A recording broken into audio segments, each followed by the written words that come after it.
Dispensasi nikah itu apa gitu, dan Ah, biasanya dalam kondisi seperti apa orang ingin Bisa mendapatkan surat dispensasi nikah? itu kalau ada yang mau menikah juga Mm-mm. sebelum usia 19 tahun, maka dia harus mengajukan permohonan, namanya permohonan dispensasi nikah ke Mahkamah Syariah. Jika dikabulkan, maka dia akan mendapat surat putusan tentunya ya, penetapan dari Mahkamah Syariah bahwa diizinkan untuk menikah mereka. Kalau secara hukum tidak ada alasan secara spesifik menyebutkan apa aja sih syaratnya supaya bisa dikabulkan permohonan itu, secara spesifik nggak ada, cuman disebut atas dasar mudarat sekali.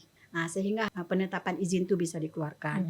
Nah, saya kemarin ya sempat ngobrol dengan teman-teman yang bertugas di Mahkamah Syariah ya. Saya tanya alasan paling banyak kalaupun ditetapkan untuk diizinkan itu apa ya? Ada yang karena sudah terlanjur hamil misalnya. Kehamilan yang tidak diinginkan Iya, ya. dengan pertimbangan-pertimbangan yang sangat ketat, misalnya yang harus ada surat keterangan dari Dinsos, dalam hal ini Peksos, karena dianggap sebagai pendamping anak